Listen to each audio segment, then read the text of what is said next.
कि हमने तुम्हारा काम कर दिया। अब हमें हमारा इनाम दो, हमें सोने का कुआं दिखाओ। काला घोड़ा ठहर कर मुस्कुराया, फिर उसने अपनी रहस्यमय शक्तियों से एक नीलम का टुकड़ा निकाला जो चांदनी में हल्का पीला चमक रहा था।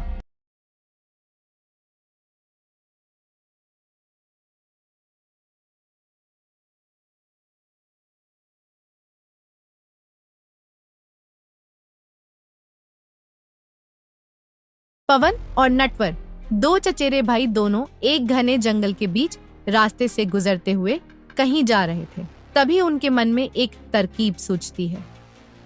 नटवर भाई, अगर हमें रामू सुनार से कुछ पूंजी उधार मिल जाए तो हम अपना कारोबार शुरू कर सकते हैं, क्या कहते हो? लेकिन पवन भाई, रामू सुनार इतनी आसानी से पैसे नहीं देगा। उसके नियम बहुत सख्त हैं। सुना है जिसने भी उनसे उधार लिया है वो कर चुकाने के चक्कर में बर्बाद ही हुआ है।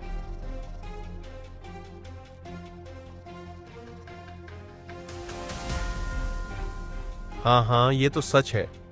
रामू सुनार इतना ज्यादा ब्याज लेता है कि आदमी उम्र भर चुका ही नहीं पाता।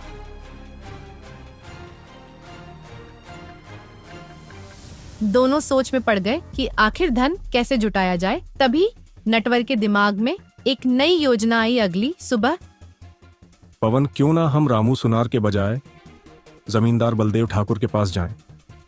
सुना है वह सूद पर पैसे देते हैं और ब्याज भी रामू सुनार के मुकाबले कम लेते हैं। क्या कहते हो? हाँ, और वह समझदारी भी है। देखो नटवर, अगर हम उसे कोई बढ़िया योजना समझा दे तो शायद वह हमारे व्यापार में पैसे लगा दे। क्या कहते हो? हाँ, तुम सही कह रहे हो। पवन, चलो हम लोग कल सुबह ही जमींदार बलदेव के पास चलते हैं, लेकिन उससे पहले हमें जल्दी से घर चलना चाहिए, वरना कुछ ही देर में रात होने वाली है। चलो।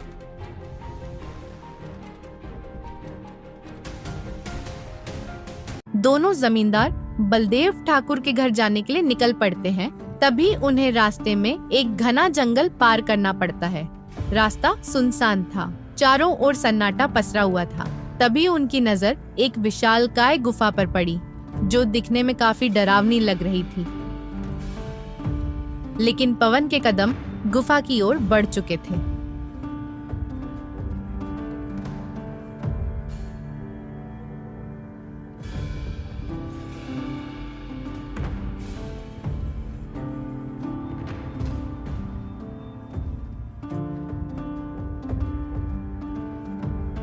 लेकिन तभी पवन की नजर फिर से गुफा पर पड़ी। रुको नटवर, रुको। अगर इस गुफा के अंदर कोई पुरानी कीमती चीज हुई तो क्या पता कोई छिपा हुआ खजाना हो। अरे तू पागल हो गया है क्या? अमीर बनने के चक्कर में अपनी जान मत गवा। मुझे तो यह गुफा ही निकल जाने वाली लगती है। लेकिन पवन के कदम गुफा की ओर बढ़ चुके थे। अरे पवन, तुझे समझ में क्यों नहीं आ रहा? ये गुफा जितनी बाहर से रहस्यमय दिखती है ना, बाप रे बाप, अंदर से उतनी ही खतरनाक होगी। देख लेना, कहीं ऐसा ना हो कि हम यहाँ फंस के रह जाएं। अरे भाई, तुझे किस्से कहानियों पर ज्यादा भरोसा है या अपनी किस्मत पर सोच। अगर इस गुफा में सच में कोई खजाना हुआ तो जमींदार बलदेव ठाकुर के आगे हाथ फैलाने की जरूरत ही नहीं पड़ेगी। नटवर ने संदेह भरी निगाहों से गुफा की ओर देखा। अंदर घना अंधेरा था। और अगर अंदर सच में कोई रूहानी ताकत हुई तो बाप रे। अरे कोई भूत नहीं होता है, ये सब गांव वालों की मनगढ़ंत कहानियां हैं। डर मत, अगर कुछ मिला तो आधा आधा बांट लेंगे। क्या? और क्या? इसके बाद दोनों ने एक धड़कते दिलों के साथ उस रहस्यमयी गुफा के अंदर कदम रखा। तभी उनकी नजर गुफा में बने एक काले घोड़े की मूर्ति की एक विशाल प्रतिमा पर पड़ी। घोड़े की आंखें खून जैसी लाल थी। बाप, इतना विशाल घोड़ा और इसकी इतनी डरावनी आंखें। बाप रे बाप, मैंने पहले कभी ऐसा कुछ नहीं देखा। ये कोई आम मूर्ति तो नहीं लग रही। जैसे ही दोनों भाइयों ने घोड़े की मूर्ति को छूने की कोशिश की, तभी उस रहस्यमयी काले घोड़े की मूर्ति से हंसने की आवाज हंसी आई। उस रहस्यमय काले घोड़े की हंसने की आवाज सुनकर पवन और नटवर दोनों डर से कांप उठे। डरो मत मेरे दोस्त, मैं जानता हूं कि तुम लोग यहां क्यों आए हो। तुम्हारी आंखों में लालच दिख रहा है, खजाने की तलाश में हो है तो इसमें मैं तुम्हारी मदद कर सकता हूं, लेकिन कुछ भी मुफ्त में नहीं मिलता। बदले में मुझे भी तुम्हारी मदद चाहिए। काले घोड़े की लाल आंखें और चमक उठी और उसकी आवाज अचानक गंभीर हो गई। अगर तुम राजा विक्रम के 5 वर्षीय बेटे को मेरे पास अपहरण करके लाओगे तो मैं तुम्हें सोने का कुआं दिखाऊंगा। एक ऐसा कुआं जहां से तुम अपनी पूरी जिंदगी भर के लिए सोना निकाल सकते हो। तुम हमसे अपहरण करवाना चाहते हो? अरे ये तो पाप है। हम गरीब हैं, लेकिन इतने भी नहीं कि किसी को नुकसान पहुंचाए। गरीब गरीब वही होते हैं जो मौके का फायदा उठाना नहीं जानते। तुम्हें क्या लगता है राजा को तुम्हारी गरीबी की परवाह है? क्या उसने कभी तुम्हारी मदद की? पवन और नटवर एक दूसरे की ओर देखने लगे। उस रहस्यमय काले घोड़े की बातों में सच्चाई थी। राजा ने कभी उनके गांव के गरीब लोगों की परवाह नहीं की थी। उनका परिवार दिन रात मेहनत करता था, फिर भी भूखा सोना पड़ता था।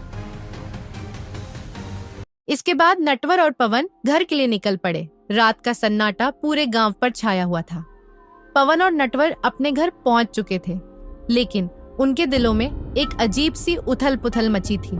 राजा के बेटे का अपहरण करना ये एक ऐसा फैसला था जो उनकी पूरी जिंदगी बदल सकता था। या तो उन्हें अमीर बना सकता था या फिर मौत के घाट उतार सकता था। तुम दोनों की शक्ल क्यों उतरी हुई लग रही है?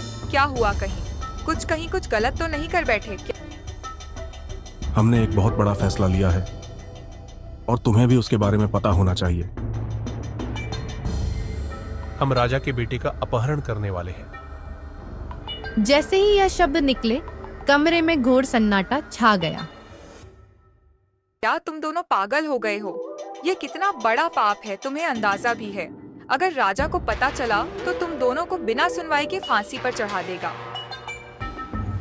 तो क्या करें? यूं ही भूखे मरते रहे। देखो रमा, मैंने और नटवर ने बहुत मेहनत की, बहुत संघर्ष किया, लेकिन हमें कुछ भी नहीं मिला। राजा को हमारी तकलीफों से कोई फर्क नहीं पड़ता। अगर हम राजा के बेटे को उस रहस्यमयी काले घोड़े के पास ले जाते हैं तो हमें सोने का कुआं मिलेगा ना।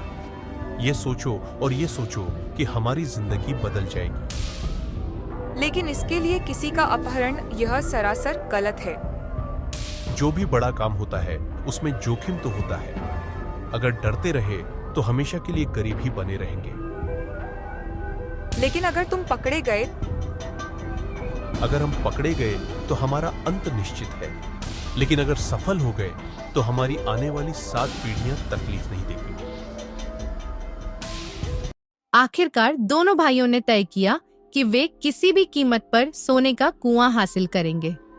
अगली सुबह दोनों भाई महल के बाहर एक मीठे बताशे बेचने वाले व्यापारी के रूप में खड़े होते हैं। आओ बच्चों, मीठे बताशे खाओ। शहद में डूबे हुए एकदम खास राजमहल के शहजादे के लिए बनाए हैं। कुछ ही देर में महल के बगीचे में घूम रहे 5 वर्षीय राजकुमार अर्जुन का ध्यान उनकी ओर चला गया।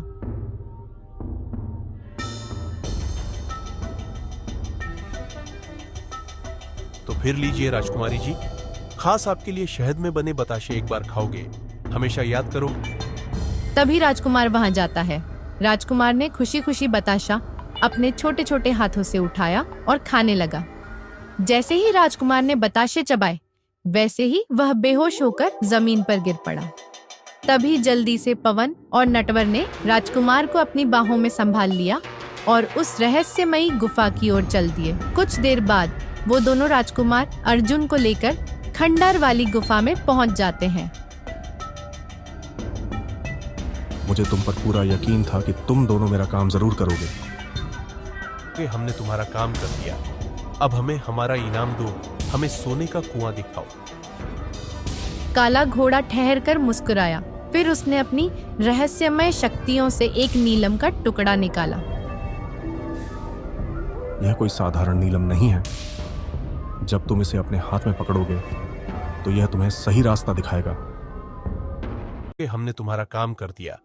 अब हमें हमारा इनाम दो, हमें सोने का कुआं दिखाओ। काला घोड़ा ठहर कर मुस्कुराया। फिर उसने अपनी रहस्यमय शक्तियों से एक नीलम का टुकड़ा निकाला जो चांदनी में हल्का पीला चमक रहा था।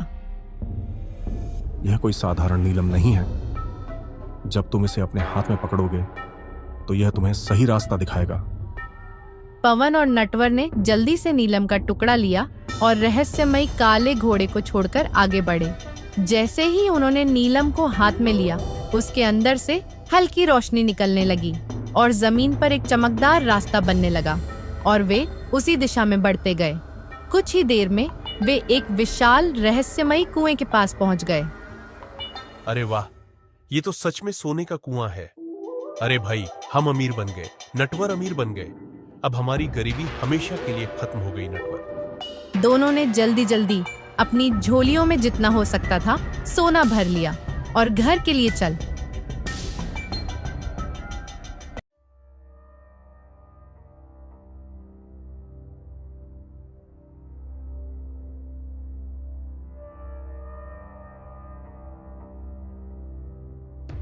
तो इतनी देर कैसे लग गई? मुझे तो डर लग रहा था कि कहीं कोई अनहोनी ना हो गई हो।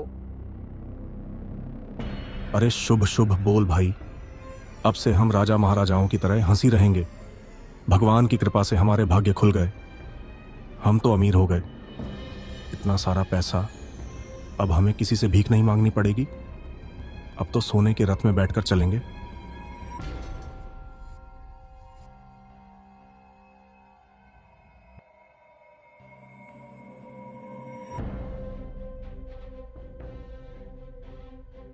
जब पवन और नटवर की आंखें खुली तो उन्होंने देखा कि घर अजीब तरह से खाली लग रहा था।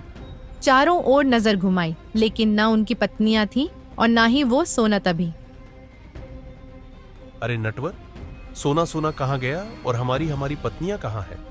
अरे ये क्या हो गया, क्या हो गया, क्या हो गया, क्या नहीं?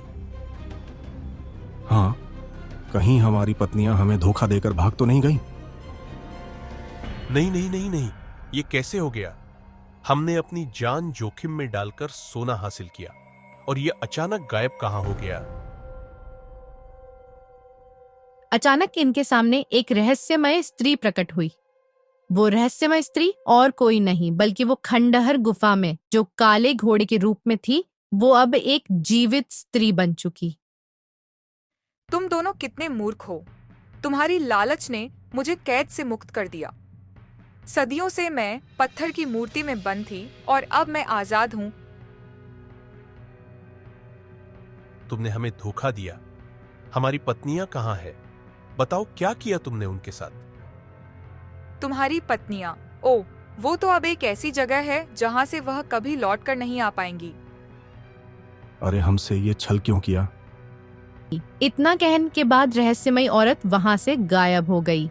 उधर राजा विक्रम अपने सिंहासन पर बैठे दरबार की सामान्य गतिविधियों में व्यस्त थे कि तभी एक सैनिक हांफते हुए अंदर आया। सैनिक ने सिर झुका लिया। महाराज महाराज महाराज महाराज, भयंकर अनहोनी हो गई है। राजकुमार का अपहरण हो गया है।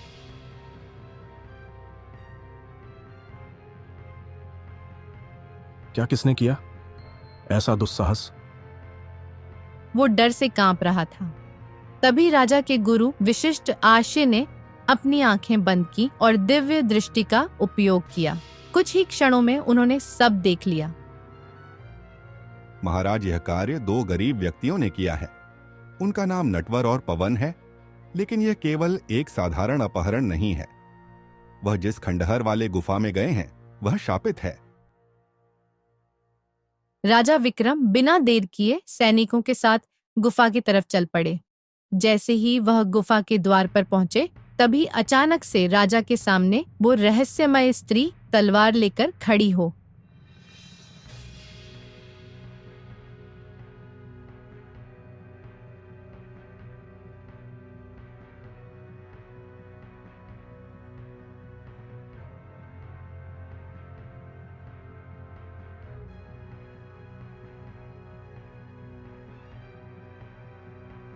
आज तेरा अंत होगा। तूने मुझे श्राप देकर एक काले घोड़े के रूप में पत्थर की मूर्ति बना दिया था, लेकिन अब मैं वापस आ गई हूँ।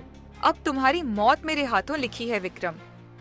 तभी राजा ने अपनी तलवार से उस दुष्ट रानी के ऊपर हमला कर दिया, लेकिन दुष्ट रानी अचानक गायब हो गई और तलवार के वार से बच गई। इसी बीच नटवर और पवन भी वहां पहुंच चुके थे। वे अपनी पत्नियों की तलाश में आए थे, लेकिन जब उन्होंने महल के अंदर का भयावह दृश्य देखा तो उनके होश उड़ गया। हे भगवान, ये मैंने क्या क्या कर दिया। तुम्हारी पत्नियां इसी महल में हैं, लेकिन जिस स्त्री को विक्रम ने श्राप दिया था वह अब जाग चुकी है। क्यों गुरुदेव, ये कौन है और इसे श्राप क्यों दिया गया था? यह स्त्री कभी एक शक्तिशाली रानी थी जो अपने राज्य की सबसे सुंदर और बुद्धिमान स्त्री मानी जाती थी, लेकिन उसे असीम शक्ति की लालसा थी। उसने एक मायावी तांत्रिक से काल विद्या सीखनी शुरू कर दी। काल विद्या एक खतरनाक विद्या है जो किसी को अमृत व अजय शक्ति और अनंत धन दे सकती है, लेकिन इसकी कीमत बहुत भयावह होती है। रानी ने यह विद्या सीखने के लिए 7 निर्दोष बच्चों की बलि दी थी। जब राजा विक्रम को यह बात पता चली तो उन्होंने उसे रोकने की कोशिश की, लेकिन तब तक रानी इतनी शक्तिशाली हो चुकी थी कि वह स्वयं को देवी मानने लगी थी। जब हमने उसे रोकने की कोशिश की तो उसने हमें जान से मारने का प्रयास किया था, लेकिन हमने उसे हराकर श्राप दिया कि वो एक विशाल काले घोड़े के रूप में पत्थर की मूर्ति बन जाएगी और इसी गुफा में हमेशा के लिए कैद रहेगी। लेकिन विक्रम, तुम्हारे श्राप की एक सीमा थी। जब भी कोई लालच और अंधकार की राह पर बढ़ता है तब वह श्राप कमजोर पड़ने लगता है। नटवर और पवन के भीतर के लालच ने ही उस रानी को फिर से दोबारा जीवित कर दिया है महाराज। सुनकर नटवर और पवन को अपनी गलती का एहसास हुआ। तभी अचानक रानी खत्म हो गई।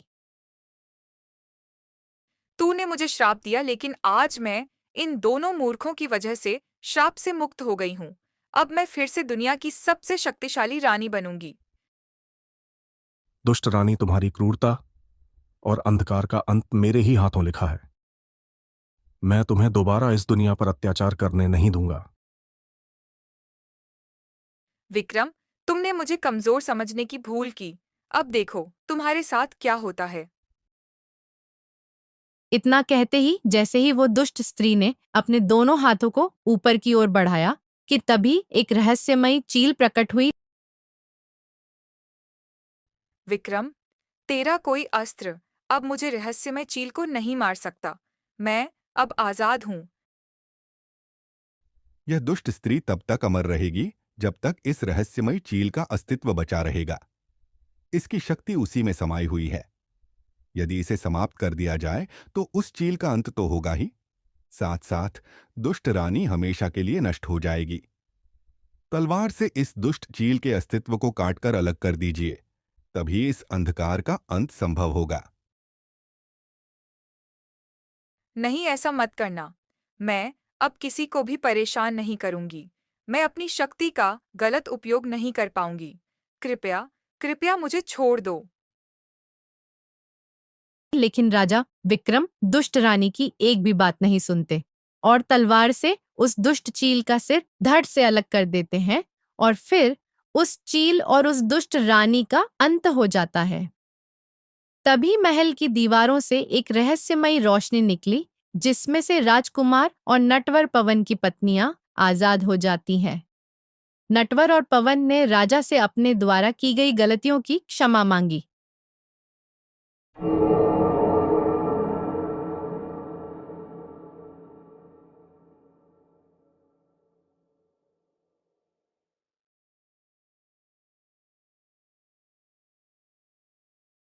गांव के बिल्कुल किनारे एक छोटा सा मिट्टी का घर था।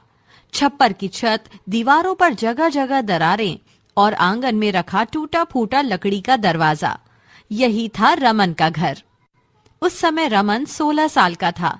रसोई से उसकी माँ की आवाज आई, रमन बेटा जरा इधर आ, तेरे लिए गर्मा गर्म रोटियां बनाई हैं।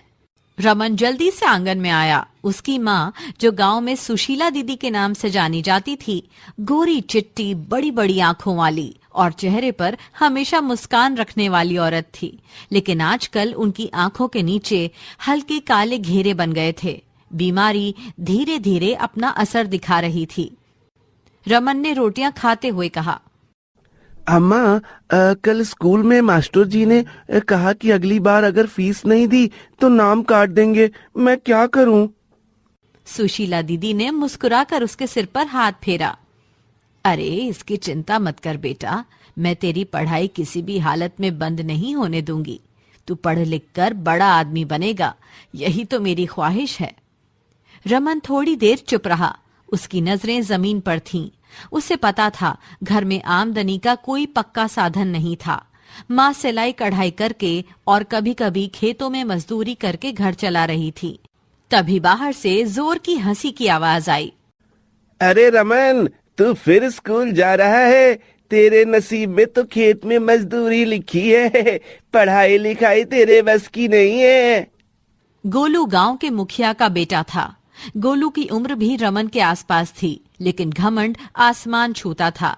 महंगे कपड़े, हाथ में चमचमाती घड़ी और बातों में तिरस्कार।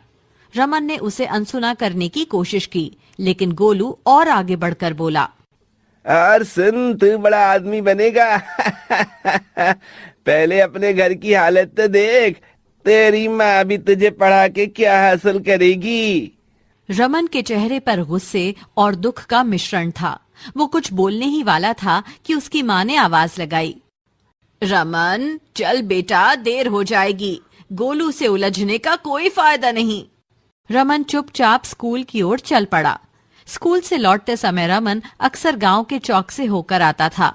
वहां एक बड़ी सी पक्की हवेली थी, जिसके बरामदे में बैठी रहती थीं शांति देवी, गांव के पुराने जमींदार की विधवा पत्नी। शांति देवी का कोई बेटा बेटी नहीं था। उन्होंने रमन को देखते ही पुकारा, अरे रमन बेटा, इधर आओ। रमन झिझकते हुए पास गया। क्या खाया दोपहर में? जी अम्मा ने रोटी दी थी। बस रोटी? चल अंदर आ, तेरे लिए दूध और गुड़ रखा है। रमन पहले मना करने लगा, लेकिन शांति देवी ने प्यार से उसके सिर पर हाथ रखा। तू मेरे लिए बेटे जैसा है बेटा। ये मत सोच कि तू मुझ पर कोई एहसान कर रहा है, बल्कि तू तो मेरी तन्हाई दूर करता है। अक्सर शांति देवी उसे बुलाकर पेट भर खाना खाने को देती। रमन मन ही मन सोचता, शांति चाची सच में फरिश्ता हैं। अगर कभी मैं कुछ बन पाया तो इनका एहसान जरूर चुकाऊंगा। रात को जब पूरा गांव सो चुका था, रमन अपनी माँ के पास बैठा था। अम्मा, अगर मैं सच में बड़ा आदमी बन गया तो हमारा घर कैसा होगा? हमारा घर पक्के का होगा, जिसमें बारिश में पानी नहीं टपकेगा। तू एक बड़ी कुर्सी पर बैठेगा, तेरे हाथ में पेन होगा और गांव वाले तुझे इज्जत से सलाम करेंगे। रमन ने उस रात आसमान की ओर देखा। उसे लगा जैसे तारे भी उसकी माँ के सपने में शामिल हो गए हों। लेकिन किस्मत को शायद कुछ और ही मंजूर था।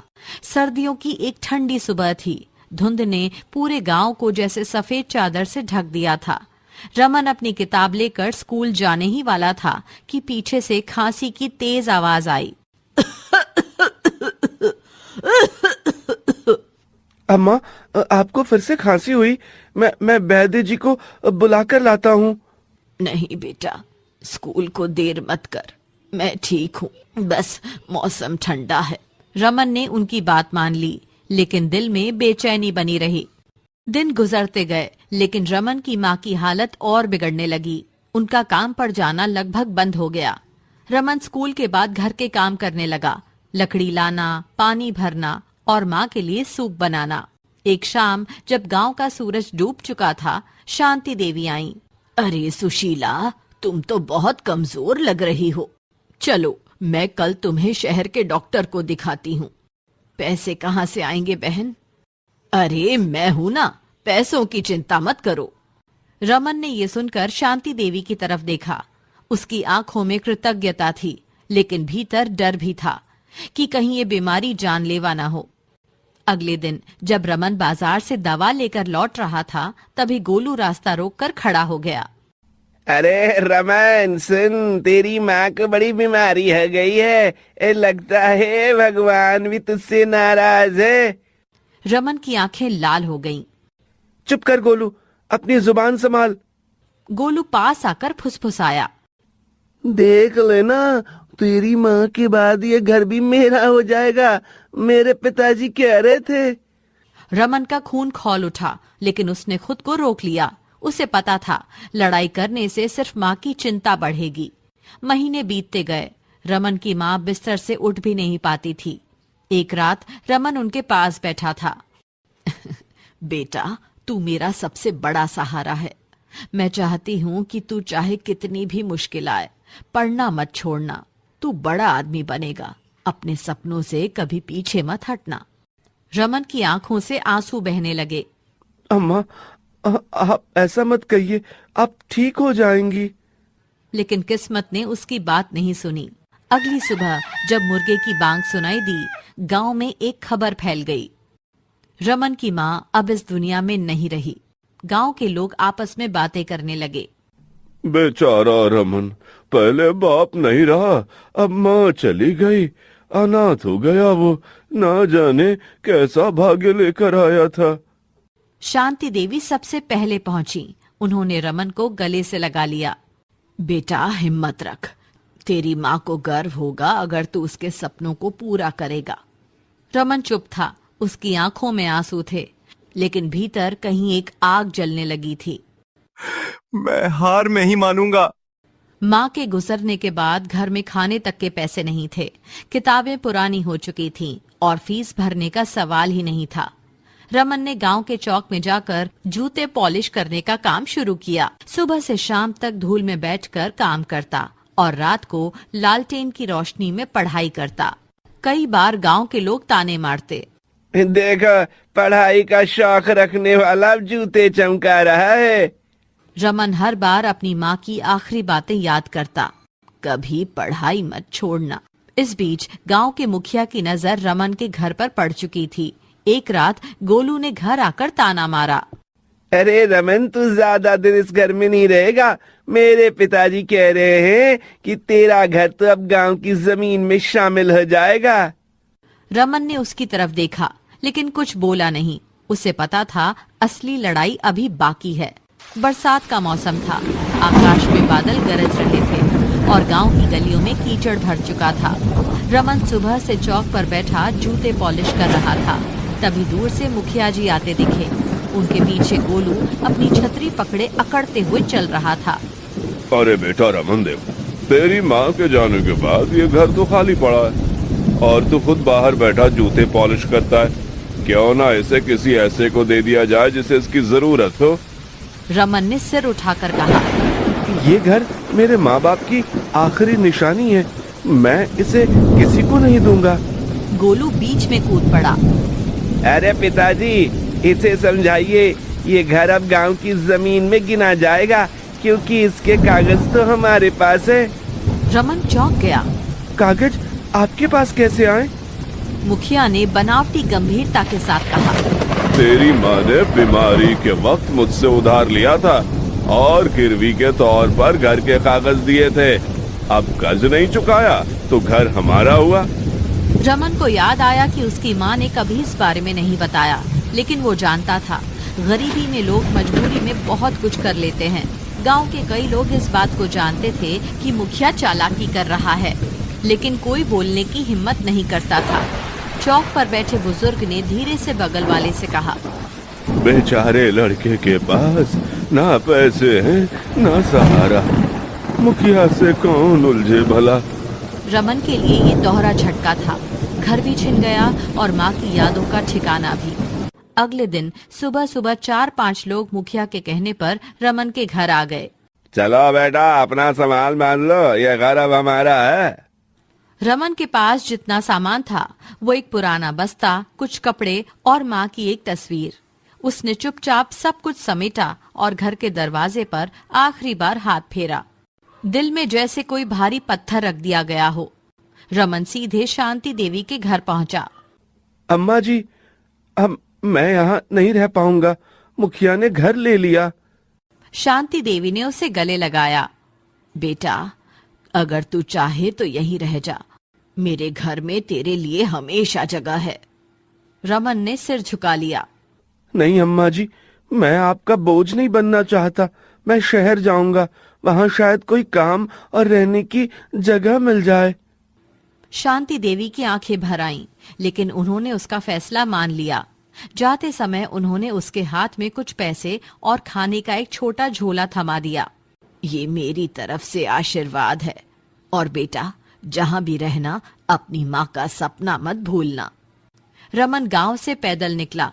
रास्ते में खेत, जंगल और कच्ची सड़कें थीं। शाम होने तक वो पास के कस्बे के बस अड्डे पर पहुंचा, जहां से शहर की बस मिलनी थी। बस में बैठा तो खिड़की से बाहर देखते हुए माँ की बातें याद आने लगीं। तू बड़ा आदमी बनेगा। शहर पहुंचने पर उसे कोई जान पहचान नहीं थी। बस स्टेशन पर रात गुजारी। सुबह एक पुलिस वाले ने पूछताछ की और फिर उसे पास के एक अनाथ आश्रम ले जाया गया। मैनेजर साहब ने रमन से नाम पूछा। बेटा, अब ये तुम्हारा घर है। यहाँ खाना मिलेगा, पढ़ाई होगी, और अगर तुम चाहो तो छोटे मोटे काम भी कर सकते हो। अनाथ आश्रम का जीवन गांव से बिल्कुल अलग था। सुबह 5 बजे सीटी बजती, सब बच्चों को उठना पड़ता। नल के पास लंबी लाइन लगती। ठंडे पानी से हाथ मुंह धोने के बाद सामूहिक प्रार्थना होती। रमन भी बाकियों के साथ कतार में खड़ा हो जाता, लेकिन उसकी आंखों में हमेशा एक अलग चमक रहती। वो हर पल सोचता कि यहाँ का हर दिन उसके भविष्य की सीढ़ी है। आश्रम में पढ़ाई के लिए सरकारी स्कूल में दाखिला मिल गया। सुबह 8 से दोपहर 2 बजे तक स्कूल, फिर आश्रम आकर सफाई, बर्तन धोना या छोटे बच्चों को होमवर्क कराना। शाम को 7 से 10 बजे तक वो लालटेन के नीचे बैठकर पढ़ाई करता। उसके कमरे के साथी अक्सर कहते, रमन, अरे थोड़ी देर आराम कर ले, पढ़ पढ़ के पागल हो जाएगा। रमन मुस्कुरा कर कहता, मेरे पास आराम करने का वक्त नहीं है, मेरा सपना बहुत बड़ा है। पढ़ाई के खर्च के लिए रमन छुट्टियों में छोटे मोटे काम भी करने लगा। अखबार बांटना, स्टेशन पर कुली की मदद करना, चाय की दुकान पर बर्तन धोना। हर काम में उसने ये सीखा कि मेहनत से भाग्य बदलता है, न कि किस्मत के सहारे बैठकर। एक दिन आश्रम में डाक आई, रमन के नाम। लिफाफा खोलते ही शांति देवी का खत था। बेटा, यहाँ गांव में सब ठीक है, लेकिन तेरे बिना सूना सूना लगता है। मुझे पूरा विश्वास है कि तू एक दिन बहुत बड़ा आदमी बनेगा। मैं रोज भगवान से तेरे लिए दुआ करती हूँ। रमन ने खत को सीने से लगाया और फुसफुसाया, अम्मा जी, मैं आपको निराश नहीं करूंगा।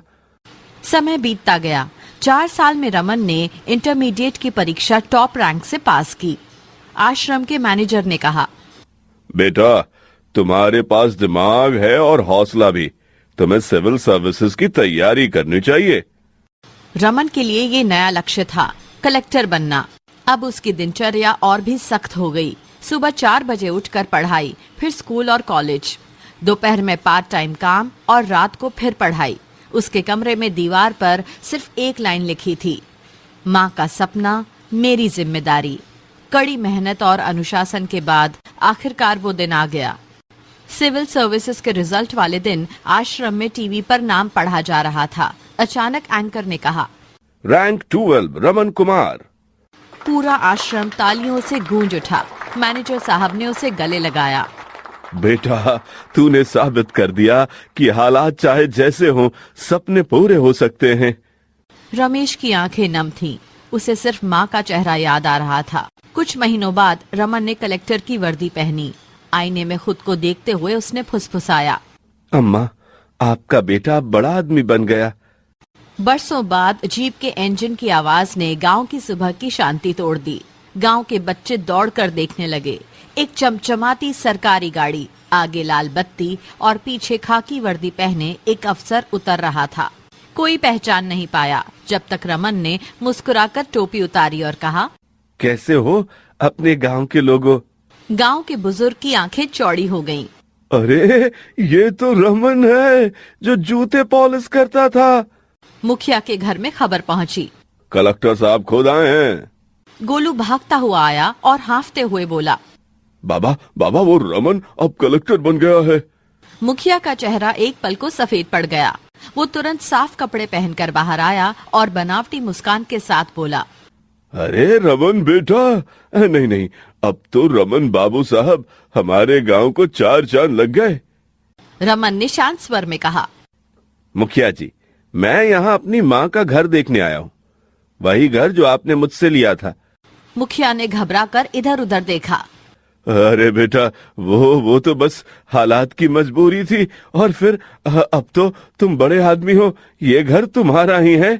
रमन ने सीधा जवाब दिया, मजबूरी मेरी थी, चाल आपकी, लेकिन अब मैं हिसाब बराबर करने आया हूँ।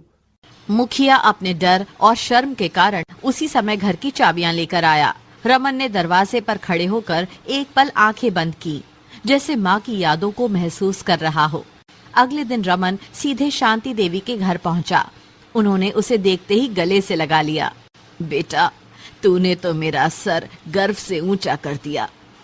अम्मा जी, जब दुनिया मेरे खिलाफ थी तब आपने मुझे बेटा मानकर सहारा दिया था। ये घर अब आपका है। माँ कहती थी, उपकार का बदला नहीं, उसे आगे बढ़ाना चाहिए। आप ही मेरी दूसरी माँ हैं। वो घर आधिकारिक रूप से शांति देवी के नाम कर दिया गया। रमन के कलेक्टर बनने और घर शांति देवी के नाम करने के बाद गांव में एक नई ऊर्जा फैल गई।